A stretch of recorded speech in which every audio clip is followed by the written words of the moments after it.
At the very beginning of my own podcasting career, I had a great conversation with Mike Dever covering many trading-related topics, one of which was the different approaches to trading.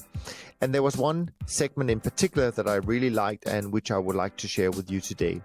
And it was a segment where Mike shared his own systematic approach to trading. And as you listen to it, please keep in mind that Mike was not always a systematic trader.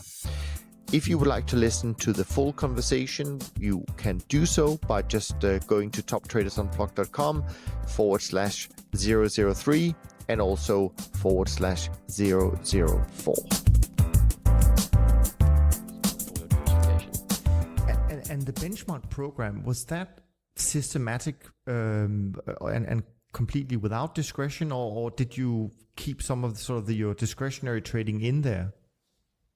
No, we didn't. It was fully systematic. But what we did was look at a lot of the types of trading that I did through the 80s and try to capture that in a systematic fashion. So, for example, we had a number of strategies that were based on market reaction to news events or reports, because I traded a lot of that type of event reaction in my discretionary trading. So we systematized the approach, captured it in the best way we possibly could, and included that in the benchmark program. So there were a number of strategies in benchmark that were based on sort of that intuitive or discretionary feel, but instead of relying on the black box of the brain to interpret everything correctly each day, it followed a rigid set of rules to be able to repeat the process every time it recurred.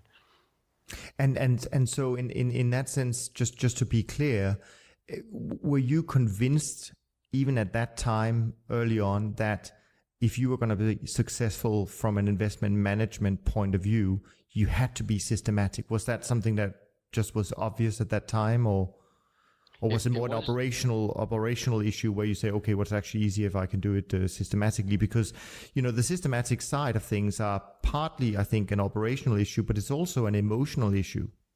Absolutely.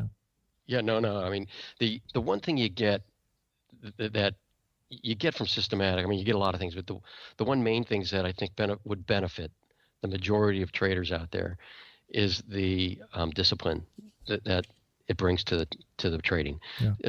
You can sit there and say as much as you want as a discretionary trader, well, I'm gonna cut my losses at these levels. I've got a bad trade. I'm gonna get out when it does this.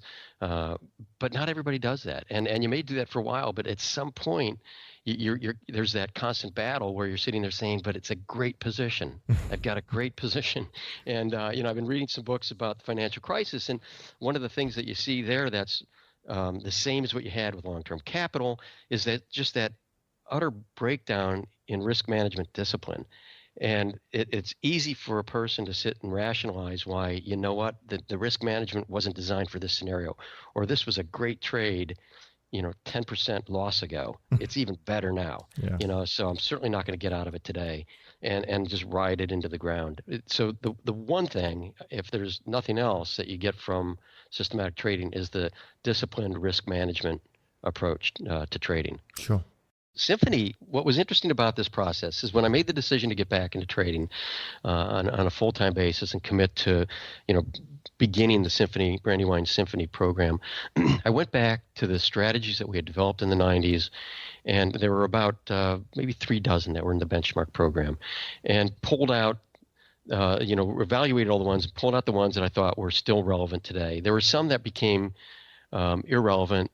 One, for example, we had that was looking at freely traded interest rates, Fed controlled versus freely traded. That in the 2009-10 period when we were starting to redevelop the program, we realized there just wasn't the environment for that. Sure. You didn't have that freedom of interest rates in the environment. So there were strategies like that we didn't even look at updating the testing on, but there were about 2 dozen that still remained relevant today, and we updated the testing on those. And the great news about it, and I like to say it's the good and the bad, and the good side and the great news was that those strategies continued to perform as expected from 1999 through the 2009 period when we first started updating the walk forward on those, as we had not only back tested them to perform through the 70s and the 80s, sure, but they actually performed with real money in the 1990s. So the strategies remain valid. The bad news, I like to point out, is if I had just simply continued to run Brandywine in that fashion, I would have owned a baseball team today. Yeah. So I don't have the Boston Red Sox, but I, do have those strategies, and they're of enormous value. Related to risk management comes drawdowns, and I'd love to know, how you. Or whether you do predict in your testing and analysis a level of expected drawdown for the way the portfolio operates, and is that how you come up with the overall balance to say we're happy to do this because we expect it to have, as you say, a certain level of return, a certain level of standard deviation? When I don't know whether you relate that standard deviation to drawdowns as well, or how you look at that. Yeah, so I consider drawdowns the true measure of portfolio risk. Volatility, you can look at hundreds of examples where volatility is meaningless. Certainly an option writing strategy that has no volatility to it does not mean it has no risk to it. Conversely, one of the examples I give in the book was a strategy based on a time price series that had pretty enormous volatility in it. It was over the course of a year, I forget what the actual volatility number was. I think it was in the 30-40% range of daily price activity, but it was a extra super safe strategy and highly predictable. All I was showing was the average mean temperature in Philadelphia on each day of the year. So it's something that cyclically you pretty much, if you bet in the winter that it was going to go up between then and the summer, you were going to make money, but it had a high level of volatility during that period. So there's a number of instances where volatility is meaningless as a measure of risk. Where volatility and drawdown break down in a relationship is when you don't have a balanced, truly diversified portfolio. You're just doing one strategy or a sector of markets. Then the volatility that you're looking at is virtually meaningless, which is why, to me, Sharpe ratio is a absolutely meaningless measure on its own. It doesn't give you any idea of predictability of returns. I mean, I couldn't agree more. And in fact, we, over the years, we looked at, hundreds of CTA track records. And what we found as a rule of thumb was actually that you should expect a maximum drawdown for any manager of roughly 5 times their monthly standard deviation. So if you have someone who's, on a 5% monthly standard deviation, you should expect them to lose 25% at some point. And that as a rule of thumb, that's not too far off. I think it's pretty close. And if you have the less diversified their portfolio in strategies and markets, the bigger that drawdown is going to be relative to that standard deviation. Yeah, no, I agree with that. Now, Mike, you've been around for a long time, and I'm sure some of the people listening today would love to hear your view on that. And that is, drawdown certainly adds to the emotional roller coaster that all managers go through. I mean, how do you or what helps you keep an emotional balance when you go through these periods? It's no different when we're making money or when we're losing money. I don't have anything in my track record that shows I will not incur a drawdown. It's a natural process. It's just part of our program.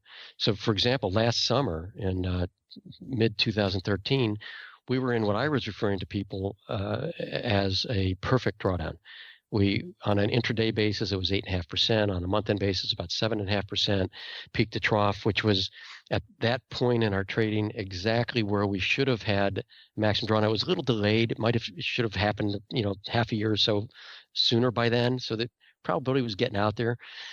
And what we sent out in our monthly report, notice that, hey, this is a perfect drawdown. If you want to invest now, it's a great time to do that. I'm not advocating timing, because if you happen to have the drawdown, great, take advantage of it. But you don't want to wait for a drawdown, because you give up the positive return expectancy you achieve on a month-to-month basis. But at that time, it was a perfect drawdown. I don't react one way or another to it. It's just what it is. It's what it should be. So I accept that as well as I accept the positive period. Yeah. No. I mean, it's a perfect response, but I guess so few people out there on the investment, allocator side will see it the same way as we as on the manager side do. But it is funny, because they'll look at the back testing and the track record, the actual track record, and they'll see there's a 8% drawdown. Yeah. But then when you have it, they question it, like there's something wrong with it. No, it's exactly what it's supposed to be. Yeah. Nothing different. That's it for today. And remember, if you want to continue listening to the full episodes, please go to toptradersunplugged.com/003 and /004. If you enjoyed this short, insightful clip from a past episode of the show, then you will love the free book I'm giving away right now. It's called The Many Flavors of Trend Following and includes some of my best insights on this perhaps the most dependable and consistent, yet often overlooked investment strategy. You can get a free copy of the book if you go to toptradersunplugged.com/book right now and start your own journey today. So again, just head over to toptradersunplugged.com/book and make sure to tune back into the podcast or the YouTube channel next week for more exciting and engaging conversations.